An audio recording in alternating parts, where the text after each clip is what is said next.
तो चर्चा के जो बिंदु हैं उसमें आपका मृदा संसाधन, भू संसाधन, भू निम्नीकरण, संरक्षण और उपाय, मृदा अपरदन और संरक्षण, ये इन बिंदुओं पर आज हम चर्चा करेंगे।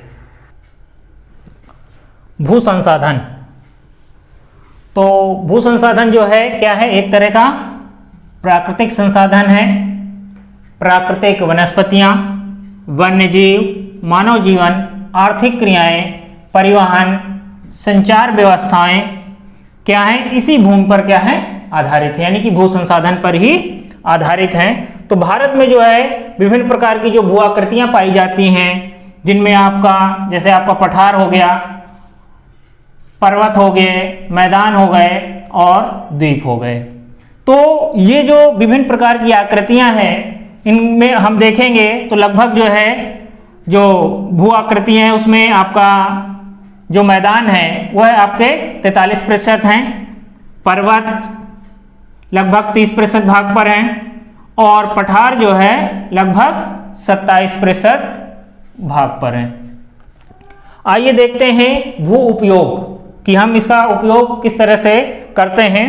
तो इसमें पहले तो आपका वन हो गया, दूसरा है आपका कृषि के लिए अनुपलब्ध भूमि।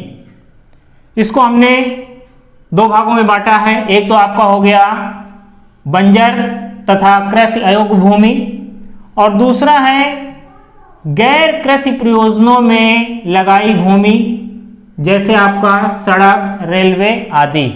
तो गैर कृषि का तात्पर्य क्या हो गया, जैसे आपका सड़क है, ठीक, तो जो सड़क बनाई जाती है, ठीक है, वह उपयोग में लाई जाती है।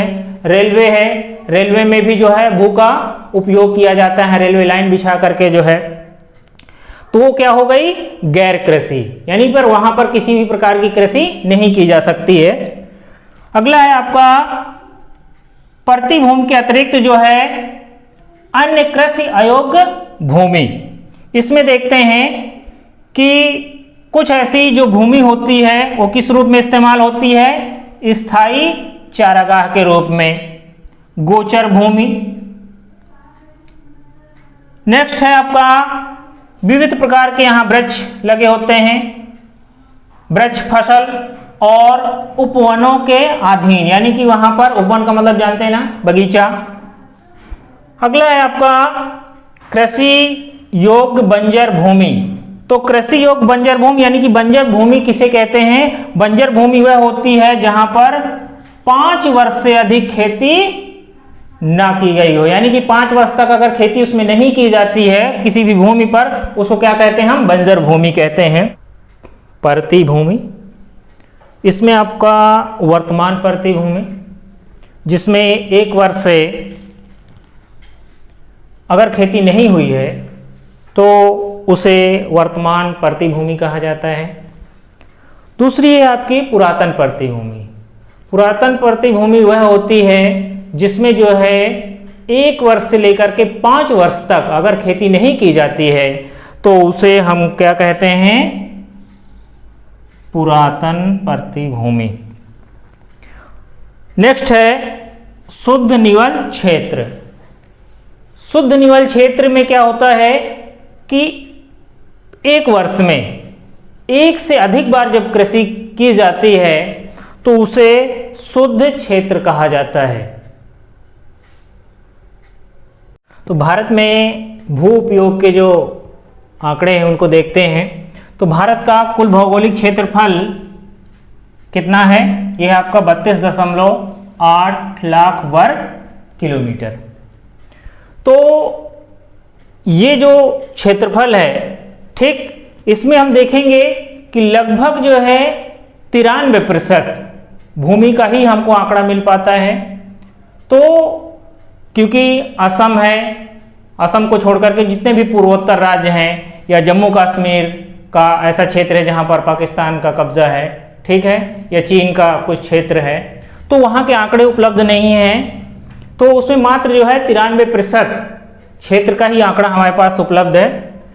तो भारत का जो कुल सूचित क्षेत्र है इसमें लगभग 54% हिस्से पर खेती होती है। ठीक है, तो ये जो सूचित क्षेत्र है इसमें हम क्या करते हैं कि जहां पर कृषि योग्य भूमि है तो वो आंकड़े हम उपलब्ध कर लेते हैं इसमें, जिसमें एक से लगभग 1 वर्ष में 2 वर्ष के अंतराल पर भी जो है कृषि होती है, तब ये लगभग 54% हिस्से में खेती होती है। इसमें आपका शुद्ध जो क्षेत्र है पंजाब और हरियाणा का, ठीक है, तो ये 2 ऐसे राज्य हैं जहां पर हम देखेंगे कि लगभग जो है ये 80% अपनी भूमि का किसके रूप में इस्तेमाल करते हैं, कृषि के रूप में इस्तेमाल करते हैं।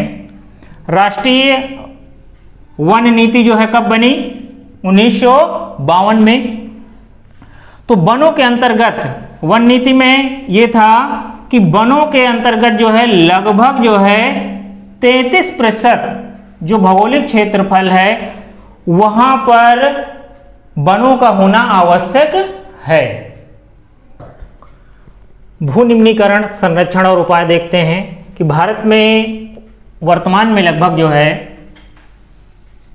13 करोड़ हेक्टेयर जो भूमि है वो भू निम्नीकरण के अंतर्गत आ रही है। इसमें आपका लगभग जो है वनों के अंतर्गत 28%, जल अपर्दित क्षेत्र में 56% और जो शेष है वो आपका लवणी और क्षारीय क्षेत्र में।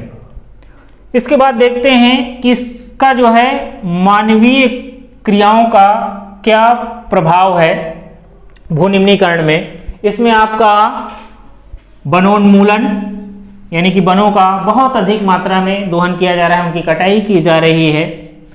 अति पशु चारण, खनन, अधिक सिंचाई।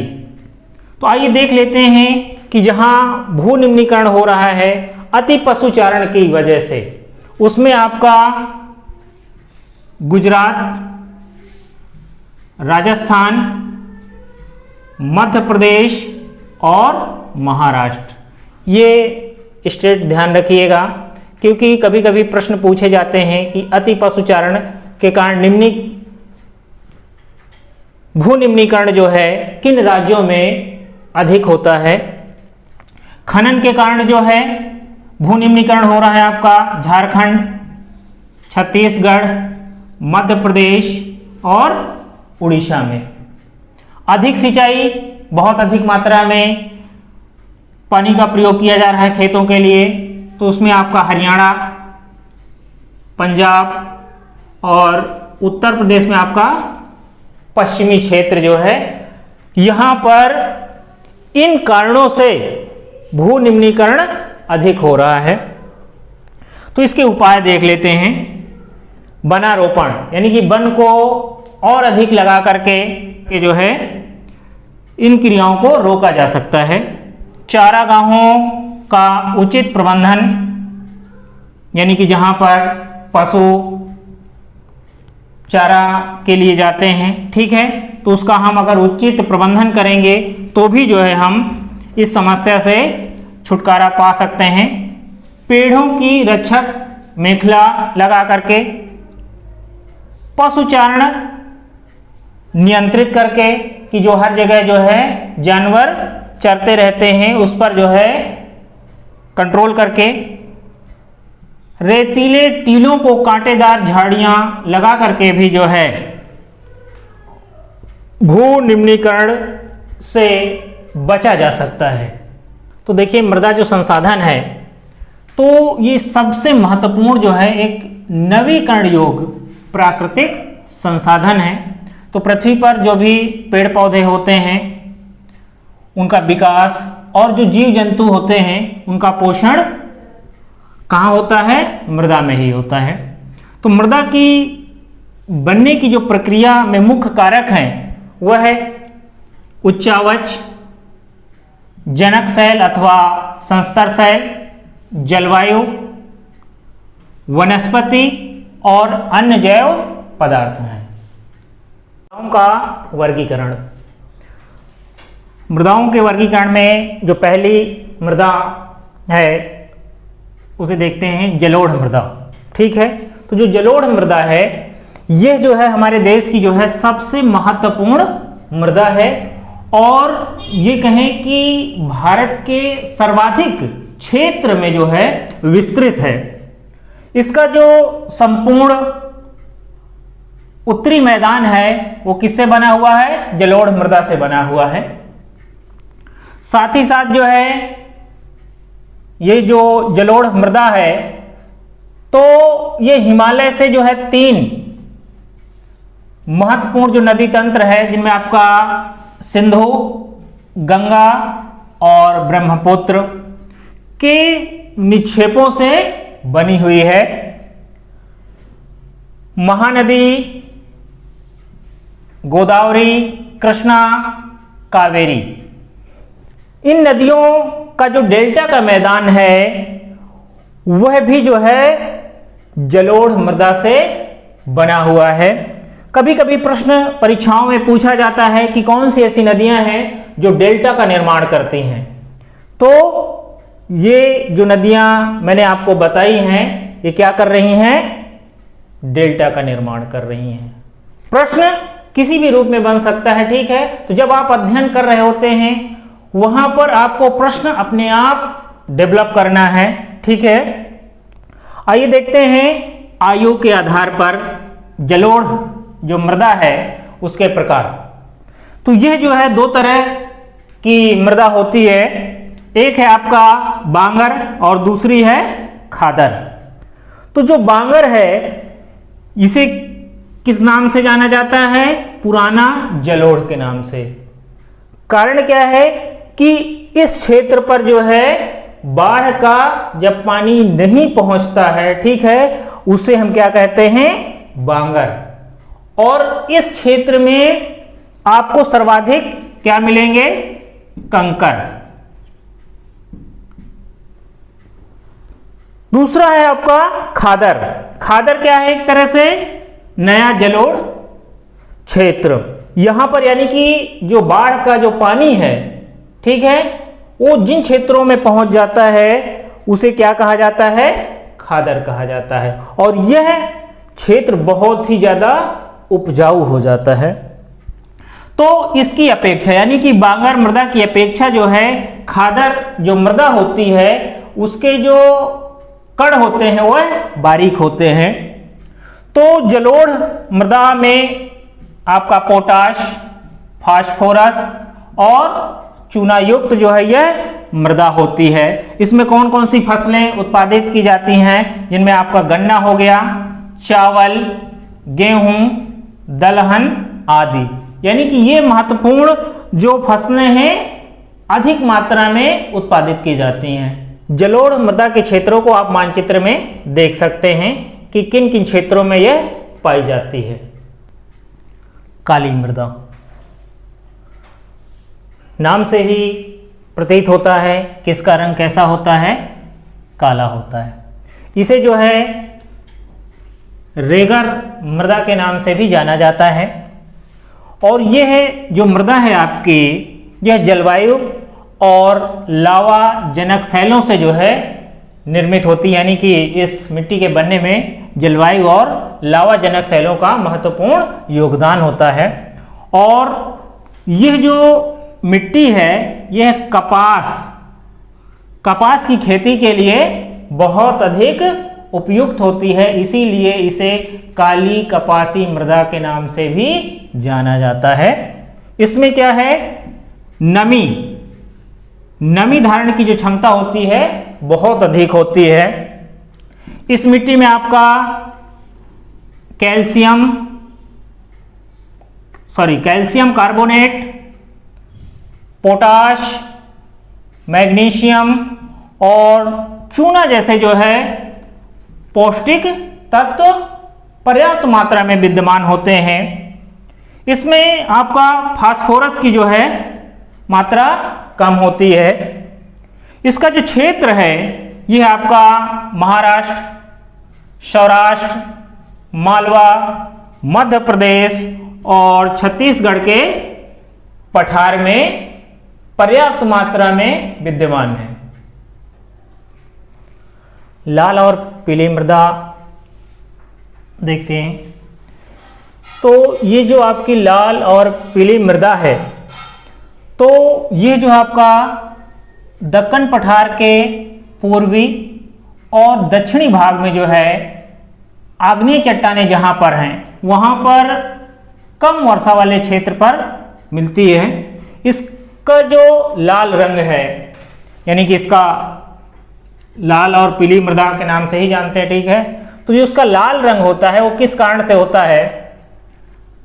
रवेदार आग्नेय और रूपांतरित चट्टानों में लौह धातु का प्रसार होने के कारण इसका जो रंग है वह लाल होता है, और जब इसी में जलायोजन होता है तो इसका रंग क्या हो जाता है?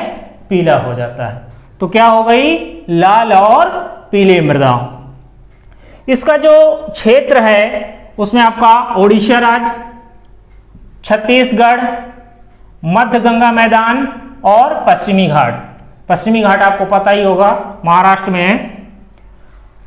नेक्स्ट मृदा लैटराइट। तो लैटराइट जो शब्द है वह ग्रीक भाषा के लेटर से बना हुआ है और जिसका अर्थ होता है ईंट। इसका जो निर्माण है लैटराइट मृदा का, ये आपका उष्ण कटिबंधीय, उपोष्ण कटिबंधीय जलवायु क्षेत्रों में जो है आर्द्र तथा शुष्क ऋतुओं के एक के बाद एक आने के कारण होता है। तो पौधों में क्या है, ये जो आपकी लैटराइट मृदा है इसमें क्या होता है कि पौधों के लिए जो पोषण तत्व होते हैं उनकी कमी होती है। इसमें आपका जो काजू की फसल है वह पैदा की जा सकती है। कर्नाटक, केरल, तमिलनाडु ने क्या किया, इस मिट्टी में जो है वैज्ञानिक सुधार करके जो है ऐसा क्षेत्र डेवलप कर दिया है जिसके कारण जो है पर्याप्त मात्रा में चाय और कॉफी की फसल पैदा की जा सकती है। पर्णपाती और सदाबहार वन यह जो है उन क्षेत्रों में इस मृदा में पाए जाते हैं जहां पर ह्यूमस जो है अधिक मात्रा में होता है। इसका जो आपका क्षेत्र है दक्षिणी राज्य, अभी मैंने आपको बताया ही, कर्नाटका, केरला, तमिलनाडु, महाराष्ट्र का जो पश्चिमी घाट है, ओडिशा और पश्चिम बंगाल, इसके क्षेत्र को आप मानचित्र में देख सकते हैं। मरुस्थलीय मृदा, इसका जो रंग होता है वह लाल और भूरा होता है। इसमें क्या है कि आपका ह्यूमस यानी कि जो मृदा जैव है और नमी की कमी होती है। इस मरुस्थलीय मृदा का जो क्षेत्र है वहाँ पर जो भी झीलें होती हैं उनसे जो है जल वाष्पीकृत करके नमक बनाया जाता है, क्योंकि इतना लवणीय होता है वहाँ की मृदा, ठीक है, तो उससे नमक बनाया जाता है। साथ ही साथ जो है जहाँ पर मरुस्थलीय मृदा होती है वहाँ पर कैल्शियम की मात्रा भी जो है बढ़ती चली जाती है भू क्षेत्र में, जिससे जो है पानी का फिल्ट्रेशन ज़्यादा नीचे नहीं हो पाता है। तो राजस्थान का कुछ ऐसा क्षेत्र है, पश्चिमी राजस्थान का क्षेत्र, जहाँ पर जो है अधिक सिंचाई करके जो है इस क्षेत्र को उपजाऊ बनाया जा सकता है। वन मृदा जो है आपका, यह आपकी जो मृदा है वो पहाड़ी और पर्वतीय क्षेत्रों में विस्तृत रूप से पाई जाती है। मृदा अपर्दन और संरक्षण। अब मृदा अपर्दन किसे कहते हैं? तो मृदा के कटाव और उसके बहाव की प्रक्रिया को मृदा अपर्दन कहा जाता है। तो मृदा अपर्दन के कारण देखते हैं, दो तरह के कारण हैं, एक तो आपका हो गया मानवीय और दूसरा है प्राकृतिक। मानवीय कारण देखते हैं जिसमें आपका वनोन्मूलन, अति पशुचारण, निर्माण और खनिज। यानी कि मानव के द्वारा जो है वनों का उन्मूलन किया जा रहा है, बहुत अधिक पशुओं का चारण किया जा रहा है। उसके लिए क्षेत्र निश्चित नहीं है जहां पर भी जो है पशुओं को चराया जा रहा है। निर्माण यानी कि देख ही रहे हैं कि कंस्ट्रक्शन जो है बहुत अधिक मात्रा में हो रहा है। खनिज है, खनिज किया जाता है, खनिज तत्व निकाले जाते हैं और उस भूमि को उसी तरह से छोड़ दिया जाता है जिससे जो है मृदा का अपरदन हो रहा है। प्राकृतिक रूप से पवनों के माध्यम से, हिम नदी और जल मृदा के कारण भी जो है मृदा अपरदन होता है। परिभाषा देखते हैं, अवनलिकाएं किसे कहा जाता है? बहता हुआ जल मृतिका युक्त मृदाओं को काटते हुए जब गहरी वाहिकाएं बनाता है तो उसे क्या कहते हैं? अवनलिकाएं। समोच्च जुताई किसे कहा जाता है? ढाल वाली भूमि पर समोच्च रेखाओं के समानांतर हल चलाने से ढाल के साथ जल बहाव की गति घटती है, इसे समोच्च जुताई कहा जाता है। सोपान कृषि क्या करती है? अपरदन को नियंत्रित करती है। और ये जो सोपान कृषि है किन क्षेत्रों में है? आपका पश्चिमी तथा मध्य हिमालय में। रक्षक मेखला एक बनाई जाती है तो इसमें रेत के टीलों का जो है क्या किया जाता है? स्थायीकरण किया जाता है जिससे जो है मृदा अपरदन को रोका जा सकता है। तो ये हमारे बिंदु रहे आज की चर्चा के। मेरा अगला वीडियो होगा वन और वन्य जीव संसाधन पर, तो देखना मत भूलिएगा। धन्यवाद।